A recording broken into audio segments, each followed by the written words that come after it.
do this. Little Thursday night thoughts. We got Spread Astaire up top. We got JC Zargo down below, and it's Holden. And we're going to break down this Thursday night game with Dallas at the Giants. We'll also get to a couple games. I asked these guys the last 2 weeks. I said, what games do you want to talk about? This week, they got back to me with the same exact game. So they want to talk Rams and Bears and Pittsburgh, Indy as well. But I'm going to talk about some Thursday night football, and we will be live tonight, 8:15 Eastern time, just in time for kickoff. We'll be live betting it right here on the Nuke the House YouTube channel.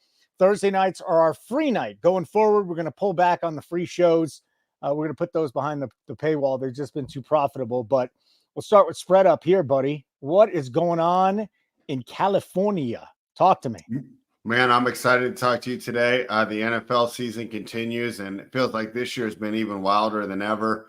Running projections so far, my numbers are getting pretty close to the lines that are being posted by these sports books. I don't know if that's good or bad, but we're going to continue to see what shakes out. And with the salary cap and this new area of parity, I think sometimes it becomes harder and harder to win pre-flop, which is why you guys do so well betting in game. It's not easy. It's not an easy thing to do. Zargo, talk to me, buddy. How are you today? Your article came out. Both of you guys been writing great articles. Spread has a couple of weeks, including this week in sports betting. Zargo did the preview for tonight's game. He's got a few bets in there. What's happening, JC? Not too much, man. Traveling this weekend, once again, missing a hurricane in Memphis. So, I don't know. I'm feeling lucky. I'll just say that. That's really my point here. So hopefully these bets will cash as well. There's a map behind you. Can you point to us where you're going, or are your headphones not going to reach? No, we're good. I'm going right here to Dallas. Texas? Is that Texas? That is Texas. Holden, geography wizard. Thank you very much. I could see from a far, far way away. Ken Peacock, good to see you. Daniel Berry, good to see you. JC Zargo, I mean, you're on here. You're writing in the chat. It's very bizarre. So let's get into tonight's game. Again, Dallas at the Giants. I'll start with you, Spread. The actual spread, if you go back to earlier in the week, it opened 6.5. I see 7s if you go back to last week. Slowly creeping down to 4.5, back up to 5.5 where we are today. And then the total jumped a couple of points since the open, went from 43.5 up to 45.5 now. Not sure about what we're going to see out of line movement, but talk to me here. What are you seeing, the side, the total, any other bets you might like from this game?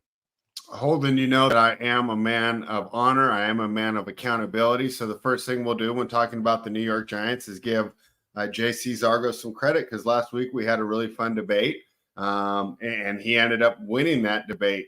So we'll go ahead and give him credit, because he did accurately predict that the New York Giants would get it done against the Cleveland Browns. Interesting to see how the Cleveland Browns defense continues this season. That's one of the things.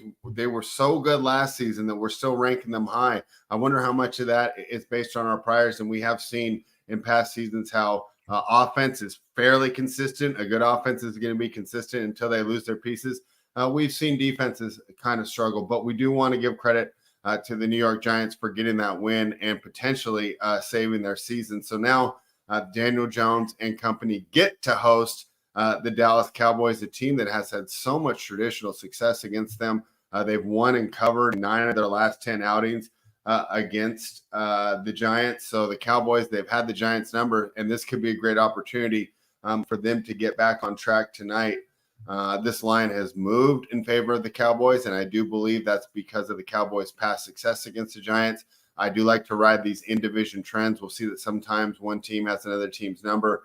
And that could be the case, as a lot of people I know were on Dallas at that opening number. But now that it's continuing to move, I think there is a little bit of value here on the Giants, but I think it's fine to stay away. I think a better way to approach this game is the under. One of the things that we've noted about Dallas this season is their inability to stop the run. And sometimes we take that for granted, as I know that everybody loves to see the ball thrown through the air and thinks that, run doesn't have the same EPA, which to me is kind of silly, because you do need to set things up. If you just threw the ball every single down, you get destroyed by blitzes. So we know that running is important, as much as some of the analytics want to deny that. And the Cowboys have had the inability to stop the run this year. So will that be something that the Giants and Devin Singletary can take advantage of? On the opposite side of the ball, the Cowboys have been unable to establish the run this season. And it's something that I touched on in my column yesterday.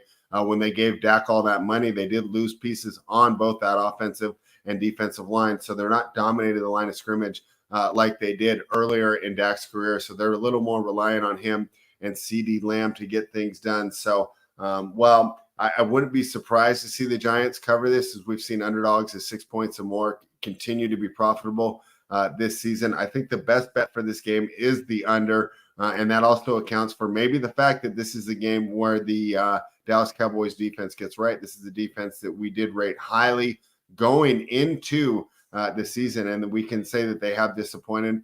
Mike Zimmer is a coach that I have high expectations for, so it'll be interesting to see what adjustments he makes tonight, because I don't think he's going to be content to run that same scheme that got carved up by the Baltimore Ravens last weekend. The Cowboys can also build on that fourth quarter where they were able to find some success on both sides of the ball against the Ravens and try and take that momentum in here. But I do think that we'll see plenty of ground and pound tonight. Every single Thursday night game has gone under so far this season, and I think this will be the fourth one tonight as this game goes under the current line of 45 points. You're muted, Holden. 2 shows in a row. It doesn't bother me going under 45. Over? 45.5 doesn't bother me going to the under, especially on a Thursday night, right?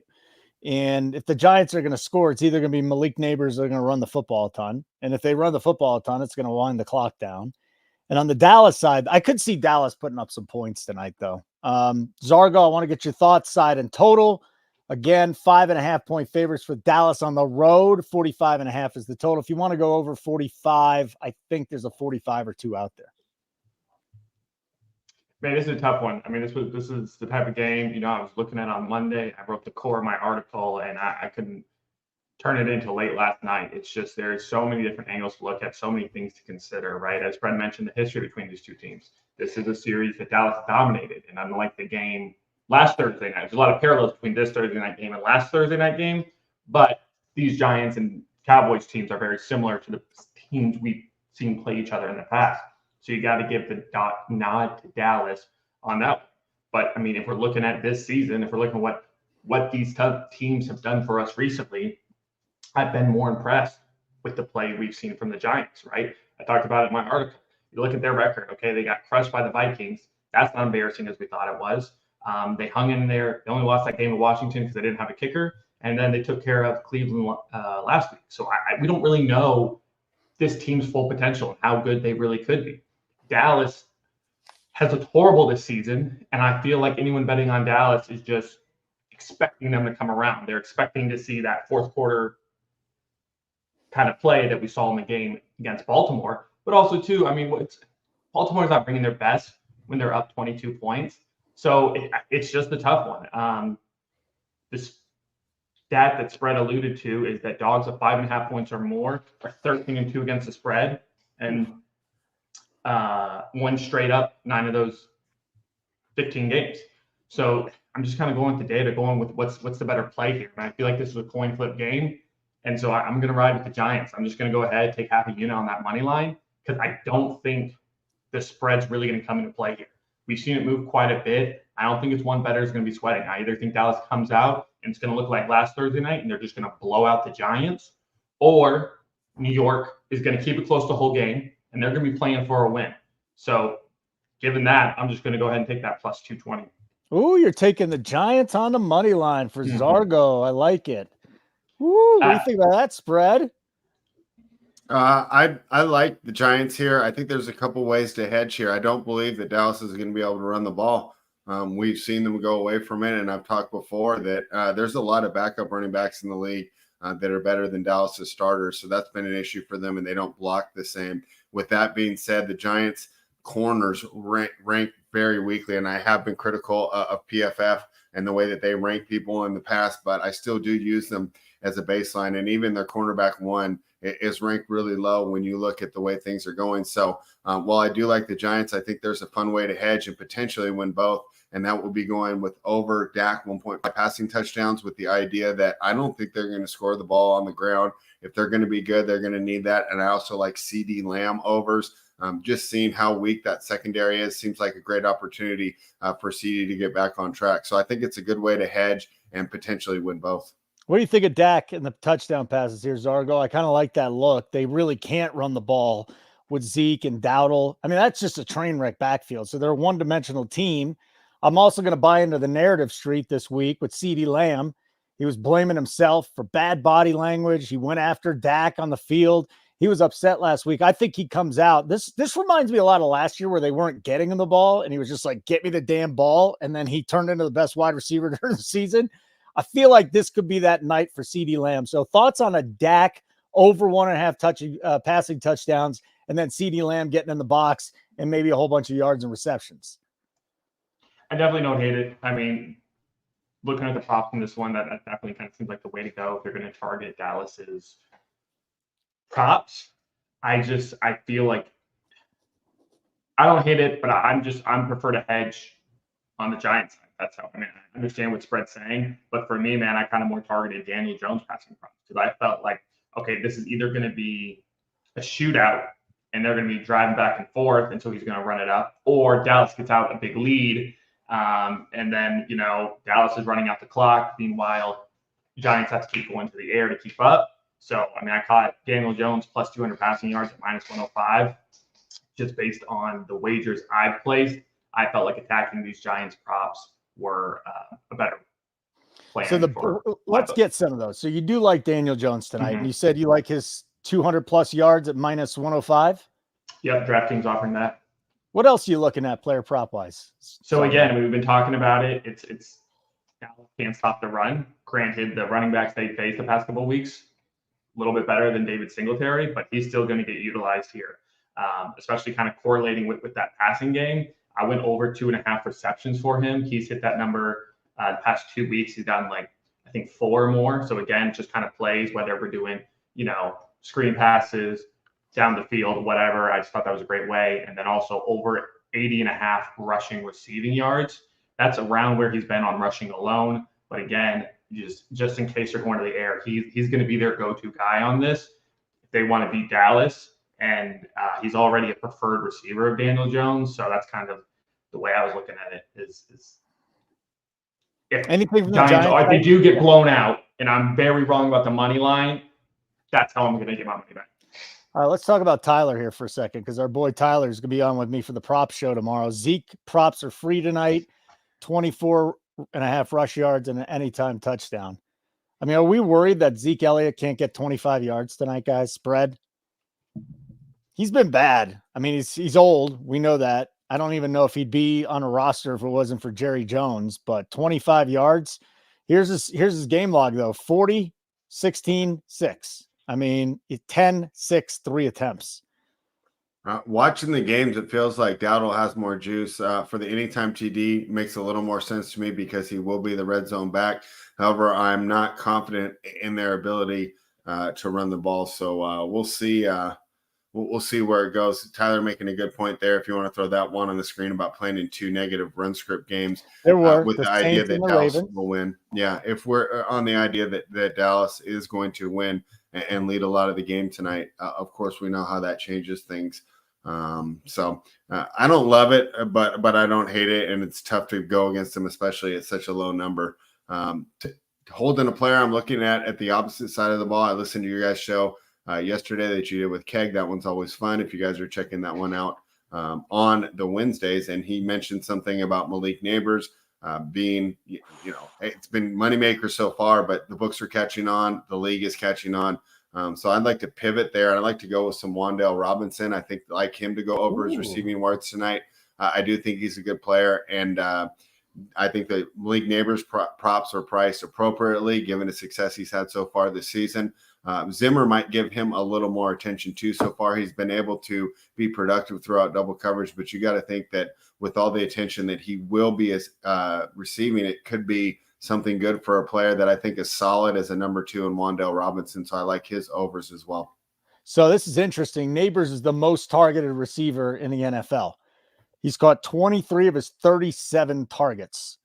37 targets, and the next highest target is Amon-Ra at 32, and then there's Rashee Rice. So, Zargo, Neighbors is just getting fed the ball, man. Target share, he's at the top. Targets, he's at the top. Everything. So talk to me here. 35.2% target share. That's astronomical, and that's why it leads the league. So more than 1 out of every 3 passes going to neighbors, Zargo. Yeah, no, for sure. I want to touch on Tyler's prop real quick. The only thing I want to say about that is I do think it correlates to Dallas win, right? If they do run up the score, he is going to get those touches, but it's also not a bad bet. That number is so low, even in a game where he only gets, 3 handoffs, he could still reach that number. So that's kind of the benefit I see of it. And I believe Tyler's on Dallas anyways. So that kind of correlates to his play. As for neighbors, yeah, it's crazy too, especially when you look at Daniel Jones only has 62 completions this season. So it's like he's, like you said, leading the league with a guy that's not throwing as much as some of these other guys. I mean, who was it? I think Caleb Williams had like 30 to 40 completions last week alone. So definitely can't go wrong there. As I keep saying, they're going to have to go to the air. So I think that's a great option there too. What did you say the prop set? What's the number on the prop? For neighbors? Is that what you were asking, Zargo? Yeah. Did you want his receptions or did you want his receiving yards? I'm going to give you his receiving yards sitting at 70. The best number I see is 71.5. It was at 69.5 a couple of days ago. Then it kind of shifted back and it's just been settling there at 71.5. As far as the receptions go, I mean, it's up to 6.5 now, basically even money. So he's got to get 7 grabs just to get that. And they took off his alts. He really can't even bet at a great price anymore. CD2, not a great price. They caught up on Nico Collins in the Houston game. Even before Dell was out, you're only getting like 2-1 or a little more than 2-1 on 100 plus. So, the books are onto it, man. They're onto neighbors. Yeah, and why not? Because they're not going to just give away free money on that. Holden, I have a question for you because I think, as we sum up this game, it's the final part of your handicap. When you saw that game where the Giants were able to beat the Browns last weekend, did you upgrade the Giants? Did you downgrade the Browns? I mean, how did you view that win? Because I'll tell you what, it surprised me. I thought this team was in trouble, and I felt that I had to upgrade the Giants more than downgrade the Browns. We were aware of some of the Browns' issues coming into that game, specifically with the leadership and the quarterback play. But for the Giants to take advantage of that, I felt like I needed to upgrade the Giants. What did you think? Yeah, I think that as far as the Browns go, I actually downgraded the Browns. It's a game they should have been there. I think as far as the Giants go, they've got a lot to prove. Like, how good can Daniel Jones really be if he's just targeting one guy? He's got to get more comfortable with Wandale. I love your Wandale call. Okay, that's the first thing. The second thing tonight is the matchup against that run defense. Like, they've got to be able to run the ball with Singletary. They have to run the ball with Singletary. I think tonight's going to tell us a lot more about the Giants, though, because Zargo's kind of in the camp. He said it in his article today on nukethehouse.com. He's like, well, this is, what did you call him? An average quarterback, I think is what you called him. My exact words were a mildly competent average? Quarterback in a crappy situation. Competent quarterback in a crappy situation. I don't know if he's competent. I got to be honest with you, Zargo. I don't know if he's got to be competent. Are we doing this again? To answer your question, I didn't bump the Giants up too much. No. So we saw that differently, where I didn't really downgrade the Browns, who I was already pretty low on, and I actually upgraded the Giants for just being able to take advantage of a bad situation when I didn't expect. But, obviously that question will be answered more tonight in a division rival. I mean, I don't want to say must-win game, but we know how important all these division games are. So if they come out and lay an egg tonight, we know, hey, let's just downgrade the Browns. If they are able to keep this competitive, cover the spread, or maybe even win outright, then we'll know that we were right to upgrade the Giants.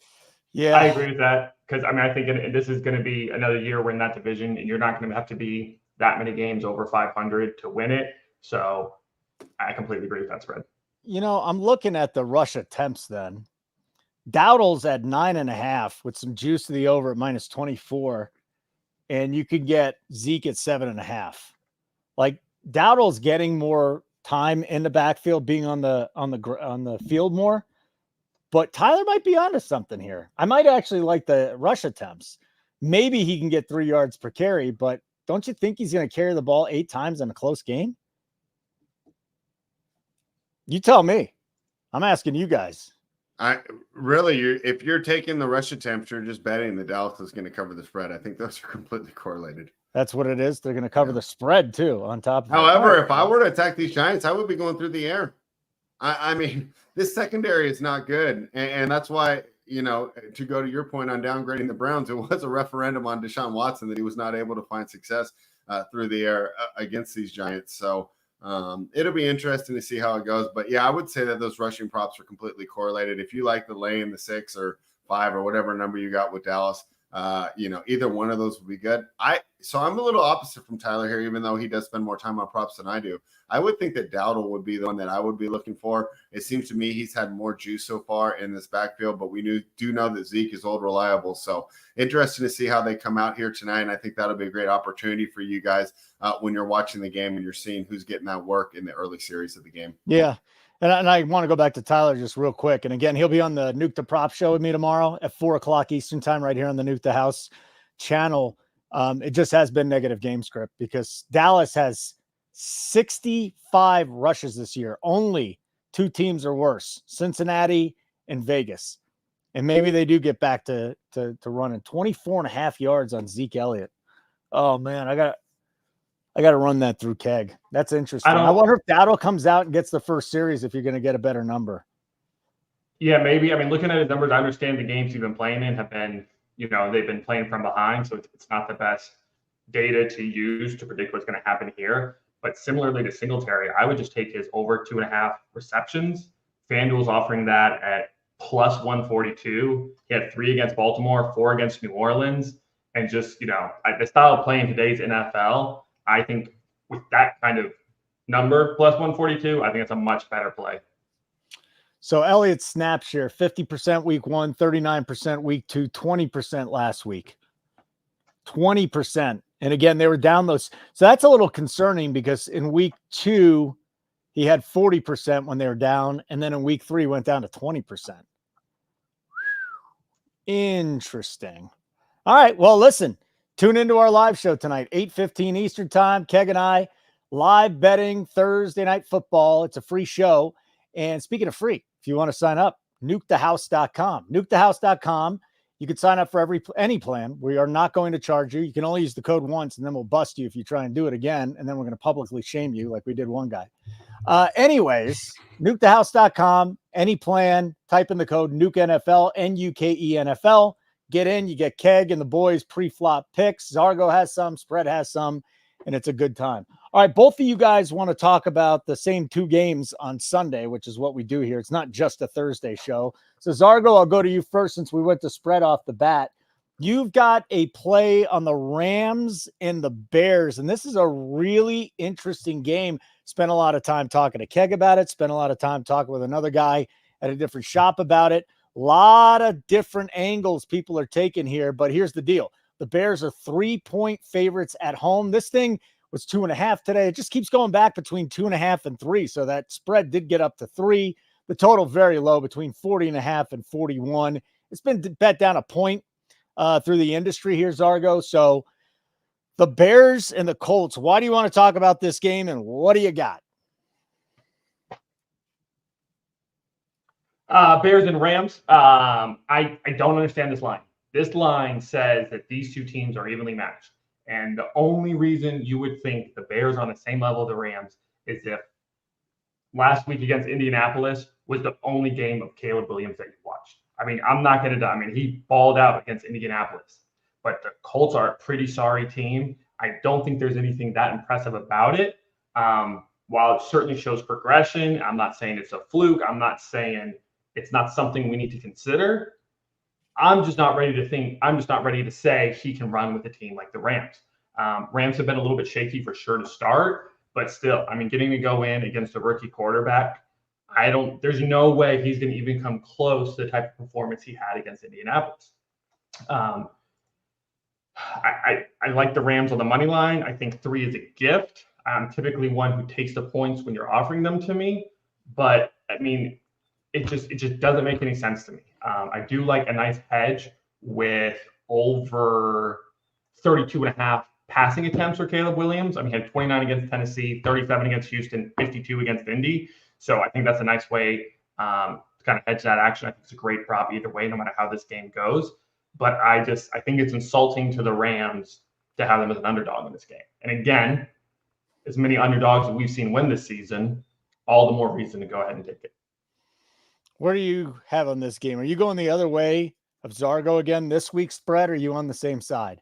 Man, as much as I wanted to argue with JC because I think it's top-notch content, I'm on the same side as him with this game, Holden, and I'm going to sound like a broken record to our loyal listeners, but I know that the views are increasing every week, so I'm going to repeat some of the stuff that I've said in the past. The offensive line play in the NFL currently is at the worst that we've ever seen it. There's two reasons for this. Number one, the NFL contract limited the time that they practice in OTAs, and because the line needs such cohesion, it negatively affected them the most. Secondly, with the influx of passing and the spread offenses in the college game, a lot of these linemen come in as young players, not understanding how to run block and having to learn at the NFL level, which has declined the play. And in this game, we're going to see two of the worst offensive lines in the league. Now, for the Bears, we can go ahead and be mad at their GM for that because they went into this season with this unit, and it's looked absolutely terrible. It's one of the worst offensive lines we've seen. Big key fourth down play last week against Indianapolis, and 4 of the 5 offensive linemen for the Chicago Bears are on the ground as the Colts linemen chase DeAndre Swift for a huge loss. On the Rams side, it's a little more understandable because they've been hit with suspensions, although they did get that player back, and a multitude of injuries, which we can't necessarily blame. But I've talked about it before. With the limited rosters, these backups aren't as good. So both teams are going to come in with a serious disadvantage on the offensive line. Who do I trust more to be able to mitigate that? And that's Matt Stafford with his quick reads. I've talked about it with you guys before. I thought that he looked impressive last week, and McVay has really turned this into a late career Tom Brady, late career Peyton Manning, where these guys get the ball out with less than 3 seconds. For those guys, they just want to take the hits. For Stafford, he simply doesn't have any more time. And a lot is going to be made, especially from the fantasy analysis about the loss of the top 2 receivers of the LA Rams. And of course, I'm talking about Puka Nacua and Cooper Kupp, but I think that they're able to mitigate that loss fairly well. We saw Tutu Atwell do good last season when Cooper Kupp was out, and one of the reasons he was replaced was not because his inability to catch the ball, was because Demarcus Robinson was a better blocker. So Demarcus Robinson is a nice overall receiver. We know that Tutu Atwell can get open, and then of course they have Jordan Winton as their third receiver. So I don't know if it's coaching or good scouting, but for whatever reason, the Rams do have the depth at wide receiver to mitigate some of those losses. The Rams have also been banged up on the defensive side of the ball. However, we know that Caleb Williams is still young. He's learning. He put up some great stats last week, and I do think he's going to be a great NFL quarterback. But this is a lot to ask early in his career to be able to read and diagnose these defenses. We've seen him use his athleticism at USC, but at the NFL level, that's a lot more tough. And we see these zones and these windows are a lot tighter. So maybe a little more growing pains for Caleb Williams here. While we're getting the experienced coach, we got the better coach, we got the better quarterback, we've got 3 points. Give me the LA Rams. You got right. It's all about you. Yeah. Guys, I'm sorry. I'm just marinating over this damn Ezekiel Elliott thing. Tyler got me on Ezekiel Elliott. Now I can't stop researching. It's making me sick to my stomach. I can't stand this guy. He is the definition 2024 Ezekiel Elliott. I mean, I didn't think he. But he's right, man. 25 yards against a team in the Giants that also can give up some big runs. Like, oh, Tyler, what are you doing to me, man? Well, do you like the Cowboys laying the points? I think the Cowboys win this. I don't know about them laying the points. If you think the Cowboys win, I think it's a good prop. Yeah. If you're on the Giants, I would stay away. I mean, I think it's simply that it's that simple. All right. Let's get. What are you on the Rams and the Bears, Holden? Will you join us here in taking a Super Bowl winning quarterback and coach? Or are you all about Eberflus and Williams? I mean, I made a parlay. I already made a parlay, a 2-team parlay, and I took the Bears. Oh, you did? Okay. Let us know why. What are we missing? I don't want to lay 3 against them. Now, the first of all, the Rams defensively, I know what we saw out of the Niners last week without their two of their best playmakers, though. Actually, Kittle was out, Samuel was out, and CMC Mason's done a good job running the football. He's not the same pass catcher or anything, but I think offensively that team was hamstrung, and they still were able to move the ball very easily against the Rams defense, which has had some massive issues. That's the first thing. The second thing with this is defensively for the Rams. They kind of got eaten up through the air. Williams is making bad decisions, and they can't run the ball very well. So that's definitely concerning. But what I've seen out of the Rams to this point at 1-2, and I think McVay is just a great coach. What I see out of the Rams at this point is a team that is also missing massive weapons. Defensively, I don't think they're the same caliber as the Bears. So if I had to go just with the 3 points, I don't like it. Money line, I'll take the Bears. All right. That was the one other thing I was going to call out is the fact that the Rams have the 4th worst pass defense in the league, and Chicago has the 7th best. So that's definitely something worth bringing up. And the worst part about that is what it does to the Caleb Williams props. But again, you guys should feel good if I'm on the Bears and you're on the other side. That's true. That's true. We're not like that, but I did come on here to argue, Holden. So my only counters would be that I think that Brock Purdy is much better at this point of his career, and Kyle Shanahan is much more able to scheme up abilities to take advantage of the Rams' defensive defense than Shane Waldron, who we're going to look back, and I think that we're really going to be disappointed in the Chicago organization and GM Ryan Poles for running with his coaching staff. They should have gone with an offensive-oriented guy. And Waldron is about 10 years behind. I feel old, but looking at the way that Waldron's trying to attack this game, it just doesn't seem like a lot. And you've listened to some of the Seahawks players talk about him, and I'm thinking in particular a JSN quote where they ask him about him, and he pauses and he chuckles, and then he just says he's a really good person. He had nothing good to say about his ability to call plays or draw up designs for some of these players. So it's going to be a close one. And like I said, I think these lines are tight this week. And I think that's why, Keg has shifted to betting these in game because I think these bookmakers have done a great job. And there's so much information out there that when we're creating lines and the bookmakers are posting those lines, we're getting pretty close to the same thing. If Dowdle starts the first series with the Cowboys, back on Zeke Elliott. Yeah, I'm getting back to this one. This is all unbelievable. If Dowdle gets the first series tonight, then I will look at getting in on a Zeke prop even below where it is right now. That's a great. You're not worried that they're just going to make Dowdle the workhorse? Because when I was drafting in best ball this season, my idea is that Dowdle was going to get all the work between the 20s and that Zeke was simply going to be a red zone back. Yeah, there's so many better bets. You know what those spreads? Attack CD. If Holden does, because I agree with that, I think that's a great way to attack it, right? If you wait till like a couple of drives in, that number is probably going to drop below 20. Or in the opening drive, they're just going to have a 2nd and 1 situation handed off to Zeke, and he's going to pick up like 20 yards. Yeah, I don't know. Maybe it's a bet that he got in my head. Tyler got in my head. He'll do that. Tyler will absolutely do that. I don't like it, Tyler. You can discuss tomorrow on the show, okay? On Nuke the Props, 4:00. Like button will be great. It'd be great if you hit the like button. If you're watching on X or even YouTube, come on over to our YouTube channel, Nuke the House. Subscribe to the Nuke the House channel, and then make sure you turn on your notifications so you know when we're live. We're live for every NFL game. So just so you know that. Nuke NFL, Nuke NFL, free week. Sign up for any plan. We won't charge you. You are the one that needs to renew it. Nuke NFL, free week right here. Last game to get to. Spread, I'll start with you on this one. Pittsburgh and Indianapolis. This is an interesting one. Looks like Jaylen Warren could miss this game, meaning Najee is going to be an absolute workhorse. And I don't know if he's a guy anybody talks about going for 100 yards, but you think the Cowboys rush defense is bad.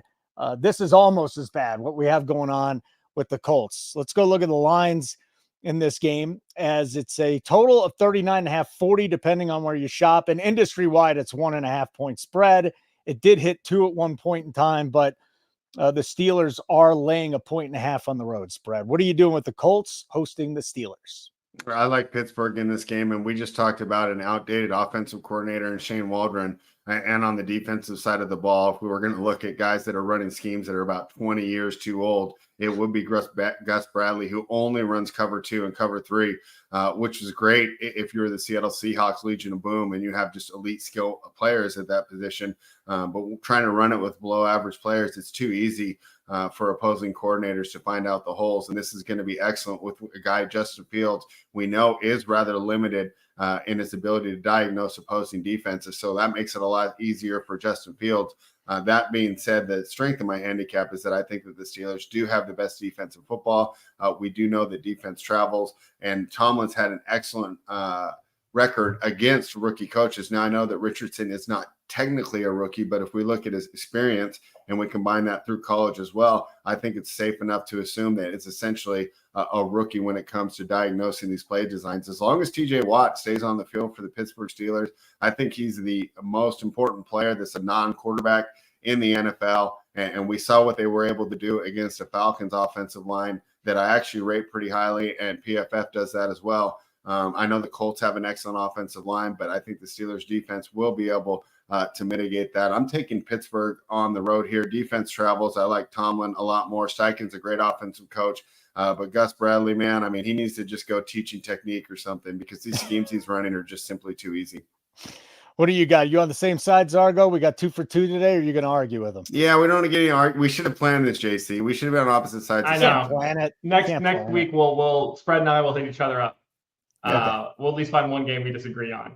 I am just looking at the trends of these teams. This is another game where the line doesn't make any sense. So I am in agreement with Spread. However, my favorite play is the under. I mean, looking at what this Steelers defense has done, I don't understand why this number is higher than it was last week when the Steelers played the Chargers. That number was like 35. Now going to Indianapolis, it's 40. I know Justin Herbert was banged up, but still, that offense is far better than this Indy offense, and they were able to hold the Chargers to 10. 10 is the most points scored on the Steelers this year. Indianapolis, I mean, they're kind of all over the place with their scoring, but again, they played some kind of, they played a Green Bay team without Jordan Love, beat Chicago, shootout with Houston. They're just not a good team, and I have no faith in them. I was really high on them coming into this season, but they have fully disappointed me. Anthony Richardson is not the quarterback I thought he was. He still could come into his own, but at this point, he's not a guy I want to bet on. And this Pittsburgh offense has also been a lot better than I thought it would be. If you told me the Steelers would be 3-0, about to be 4-0, I would figure they're winning games like 10-3, like we saw last year when they would win. But their offense is holding their own, not lighting the world on fire, so we don't have to worry about them covering this 40 on their own. That's the great part. So under 40 is just easily the easiest play of the weekend. And you know what? If you want to parlay it with the Steelers money line, you could be in for a real nice payout. All right. Very good. I like it, boys. Great show today. One more time. Let's figure out exactly what our best bets are. So Spread, what is the best bet for Thursday Night Football? I like the under tonight. Give me under 45.5. Under 45.5. Mr. Zargo? Best bet? I'm going with the over 80.5. You know what? No. Let me do the over 2.5 receptions for Devin Singletary. Just nice, easy. I swear to God, I was just looking at that. I have it up here on my screen right now. Devin Singletary. 2.5. I mean, we could have that by the halftime. So it's a nice, easy one. It's such a good defense to run on, but he is part of the passing game. And Jones has shown a proclivity to dump down, and you're getting it at plus money, plus 102 at FanDuel. Yeah. And I mean, like I said, same thing. 4 against Cleveland, 4 against Minnesota. He just got to get involved. And again, I see it. I'm not saying he's going to get any deep balls, but again, it's just those little screen passes, things like that. I just think 2.5 is too easy. Over 80.5 receiving and rushing yards is solid, but I like the 2.5 a little bit better. People shit on Singletary because he's really not a household name and he didn't perform well in Buffalo, but he's been very good in that backfield. He really has. Well, I mean, when he's this predecessor to Saquon Barkley, never really going to live up to those expectations. Yeah, that was kind of tough too, wasn't it? Yeah. All right. Very good, guys. You got our best bets. Check us out for a week for free if you'd like to. NukeTheHouse.com. Sign up for any plan. We won't charge you. Just type in the code Nuke NFL, NUKENFL. Spread, you got anything you want to plug, buddy? No, hopefully these picks are just as good as your hair, Holden. It's looking fantastic today. Yeah, I combed it today. Anything you want to plug, Zargo? Just these wins. just these Wonderful. wins we keep getting over at Nuke. I'll plug something. Go to nukethehouse.com, read these guys' articles. They do a great job. I'm putting the graphic up. Gentlemen, great to see you. For Spread, for Zargo, I'm Holden. Let's go Nuke the House.